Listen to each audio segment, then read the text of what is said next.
আসন্ন শারদীয় দুর্গাপূজা উপলক্ষে যে সমস্ত নির্দেশনা বা যে সমস্ত প্রস্তুতি সবকিছুই আমাদের প্রশাসন অন্যান্য বিভিন্ন স্তরের নেতৃত্ববৃন্দ অলরেডি বলে ফেলেছেন।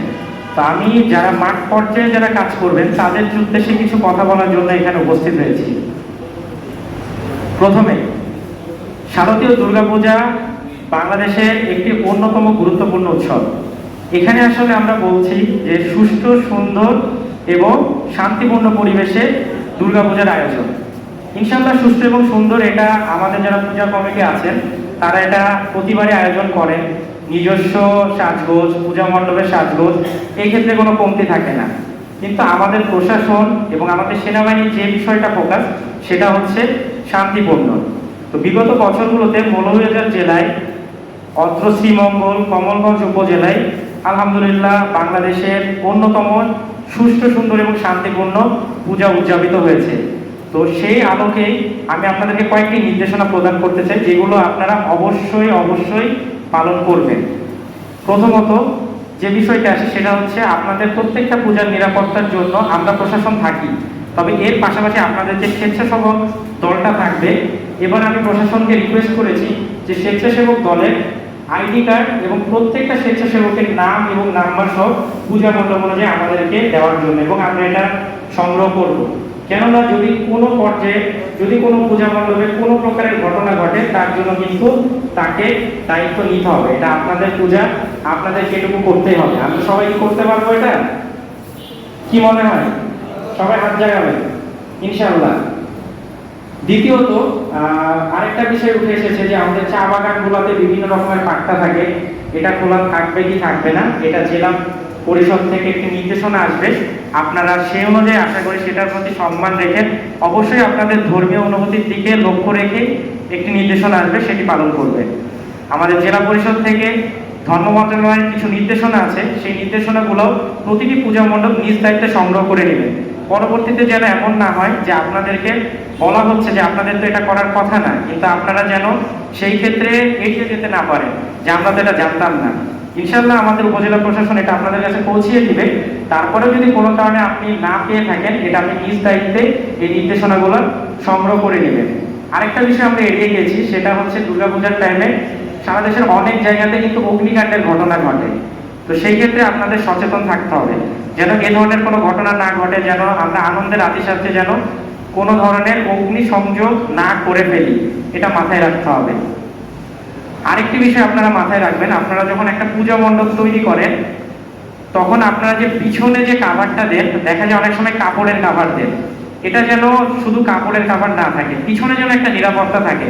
কারণ দেখা যাবে যে অনেক সময় পিছন থেকে যদি কেউ সহিংসতা ঘটাতে চায় সেক্ষেত্রে কারোই কিছু করার থাকবে না, বা অনেক সময় অবহেলাবশত ছোট বাচ্চা কাচ্চারাও হয়তোবা ঢিল ছুঁড়ে দেখা যাচ্ছে আপনার প্রতিমাতে আঘাত লাগতে পারে। তো এটা আমি সকলকে রিকোয়েস্ট করব, আপনার পিছনের যে কাভারটা থাকবে সেটা যেন অন্তত পক্ষে কমপক্ষে টিনের বা কাঠের বা শক্ত কিছু কাভার হয়। আরেকটি গুরুত্বপূর্ণ নির্দেশনা, প্রত্যেকটি পূজা মণ্ডপে যেন আপনার আইপি ক্যামেরা থাকে। এই ক্ষেত্রে আপনি প্রশাসনের উপর জাস্ট নির্ভরশীল হয়ে থাকবেন না, এটা আপনার পূজা, বছরে একবার আসে, আপনি চেষ্টা করবেন সর্বোচ্চ সবাই মিলে প্রতিটি পূজা মণ্ডপে যেন আইপি ক্যামেরা থাকে। তার পরবর্তীতেও যদি কোনো পূজা মণ্ডপের সমস্যা হয়, আর্থিক সমস্যা থাকে, সেটা আপনার উপজেলা প্রশাসনকে জানাবেন।